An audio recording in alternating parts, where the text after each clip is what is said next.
We're beginning chapter 22. A place to run, no need to hide.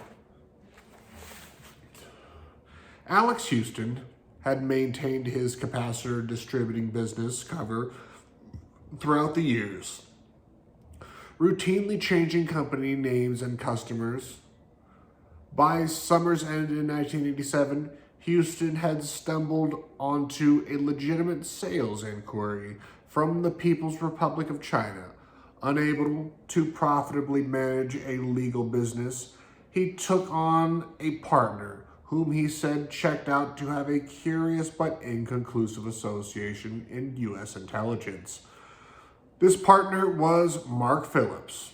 Houston had forbidden me from meeting Mark until his background check was completed and his allegiances understood. As much as he was intrigued with Mark's past, Houston was enthralled with his propensity for conducting international business. In exchange for Mark's cooperation, Houston and he formed a legal corporation. Mark Phillips became president and CEO of Uniphase.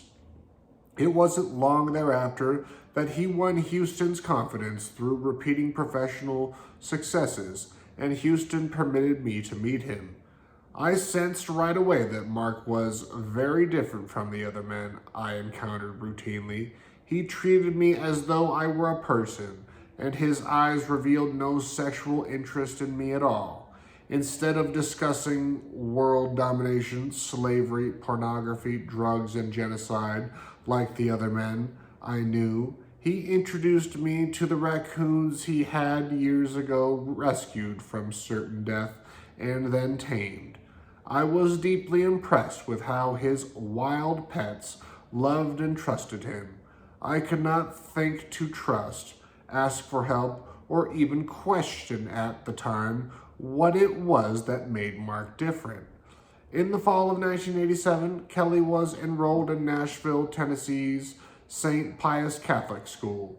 Her unusual behaviors were addressed in school counseling, but their causes and/or origins were never addressed. Kelly still laughs at the absurdity of being counseled to vent her anger by scribbling the source of her anger on a piece of paper and then jumping on it. With her anger being caused by extreme physical and psychological tortures and sexual abuse, it could not be so simplistically relieved. Houston had forbidden Kelly to display emotion, and had so conditioned her. Once, when he savagely beat her for laughing, I huddled in a corner, holding her for hours. That did not positively affect her enormous nurturing needs any more than jumping on a piece of paper. With tears streaming down her face, she opened her bedroom curtains and cried out to what she believed was Bush's eye in the sky. "Why do you hate me? Why do you hate me so much, world, when I love you? I want to die now. I can't take it anymore." That, as evidenced by the near-death asthma attacks she endured, further proved that Houston's tortures were too much for a 7-year-old child to exist with. In retrospect, the remaining part of her mind that could question why her existence was too horrible to comprehend was locked away. And so it goes in life of the mind-controlled slave.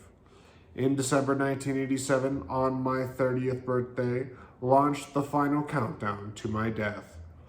Houston was in regular contact with Michael Dante, as telephone receipts prove, and arrangements were finalized for Kelly and me to be transferred to California. There, I was supposed to be burned alive in a snuff pornography film, and Kelly would become the property of Dante. But first, I had orders to conclude my part in Operation Greenbacks for Wetbacks by meeting with De La Madrid. Houston had booked a New Year's NCL cruise to Mexico for all three of us. Kelly and I were walking among the Mexican pyramid ruins in Tulum when Houston pointed out an iguana lizard sunning itself on a rock near the parking lot. As Kelly and I approached the iguana, two Mexican Secret Servicemen emerged from a dark blue Mercedes. They used key codes and triggers to our programming that had been provided to them to hypnotically create the illusion that the iguanas were transforming into De La Madrid. This control technique was to build an amnesic block to ensure against memory recall. In reality, we were transported by automobile to De La Madrid's tacky museum-style house nearby. There, Kelly and I were taken into his all too familiar bedroom by a uniformed matronly woman. De La Madrid's bed was a king-size waterbed, set in a dark wood canopy frame. This time, the bedspread was a plush black blood red, which De La Madrid pointed out to Kelly as he set her on the bed. It was my experience that De La Madrid's bed was in itself a NASA technology adventure. Mounted inside of the canopy was a movie screen where De La Madrid viewed porn videos and or NASA provided films. And if anybody does remember, or you can look it up, there was terabytes of pornography found on NASA computers, which just gives further credence of this, what Cathy was talking about. And this happened like 2017 or something like that. Maybe a little earlier, but not, this was in the 90s. Okay. From his bed, I saw replicas of the NASA Gold Star multi-screen monitors that were routinely used in experimental mind control conditioning. By filming the actual NASA multi-screen grouped, wait a minute.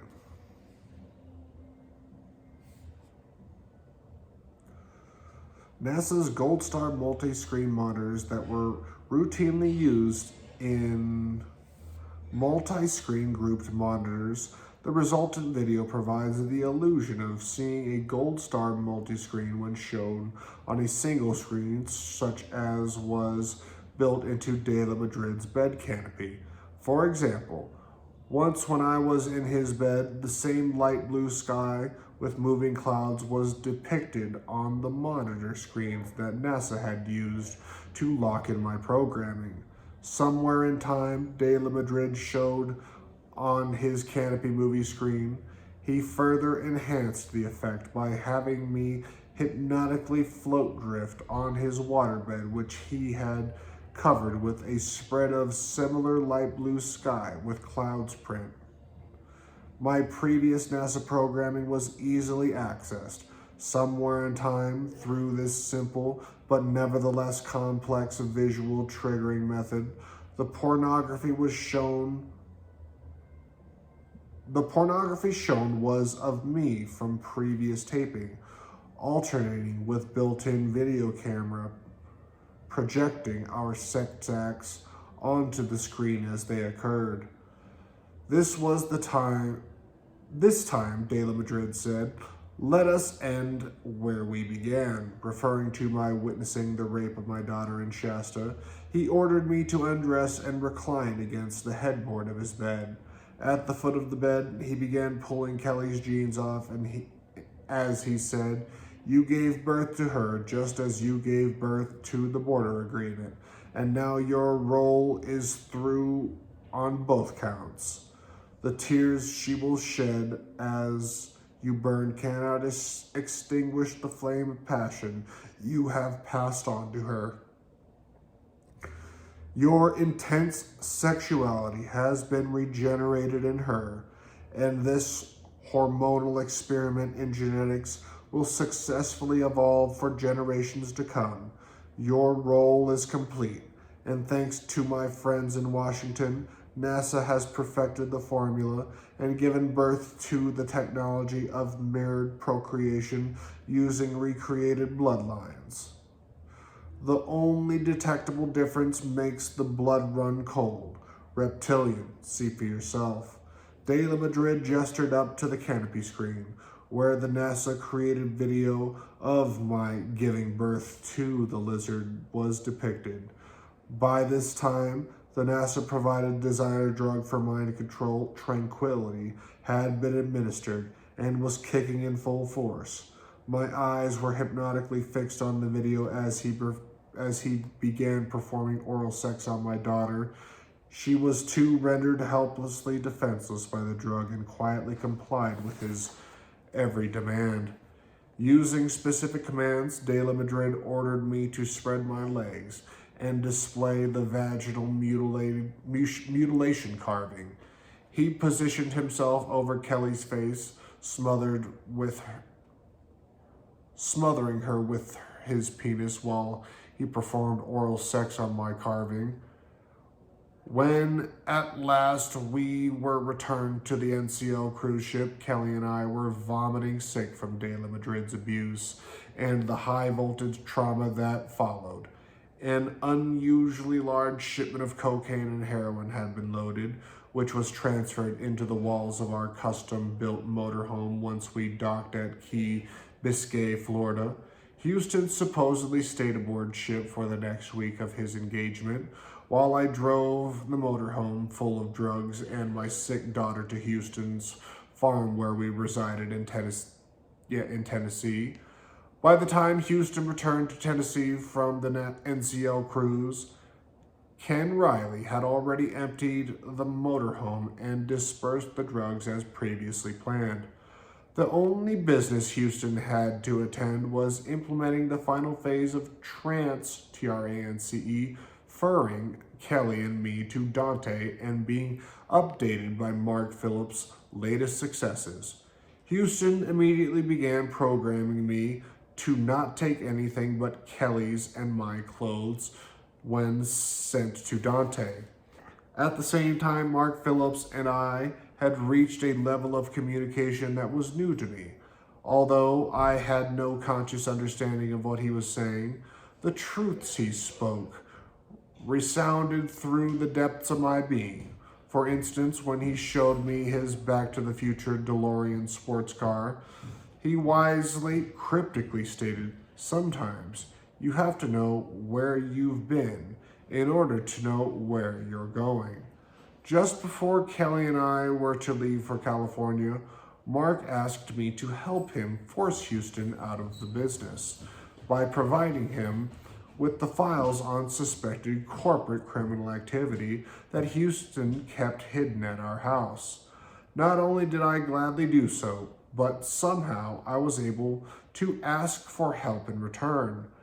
I asked him to help Kelly and me get away from Houston before I was killed and Kelly was sentenced to a fate worse than death. Mark assured me that he would help. The day Houston intended for Kelly and me to be transferred to Dante, I felt a strange compulsion to telephone Mark and notify him.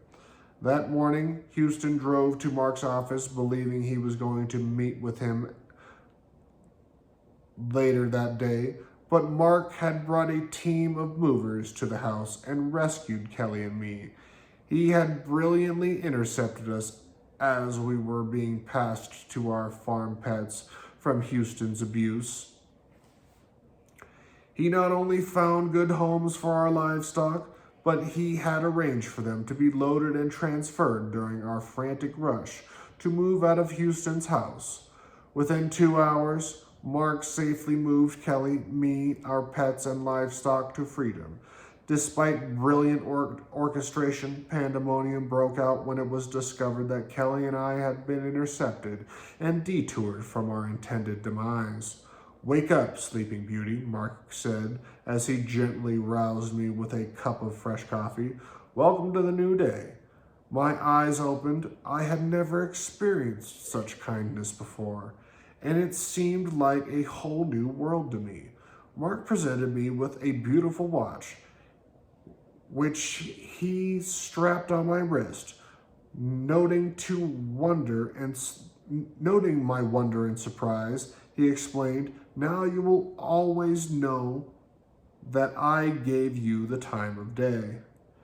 "The time of day?" No one has ever given me their time before.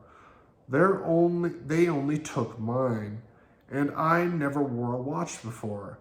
I did not even know what month or year it was, let alone the time of day. I had no concept of time, which Mark explained I must always monitor from that moment on.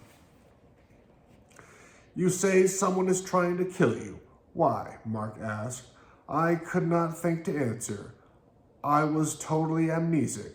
All three of us were now in grave jeopardy, literally dodging bullets while I desperately sought the answers. How could I have requested help when I did not even know who and or what I was running from? Somewhere inside were the answers, and I intended to uncover them all fast. Now there were 3 lives on the line. Mark understood that safety was tantamount to memory recovery.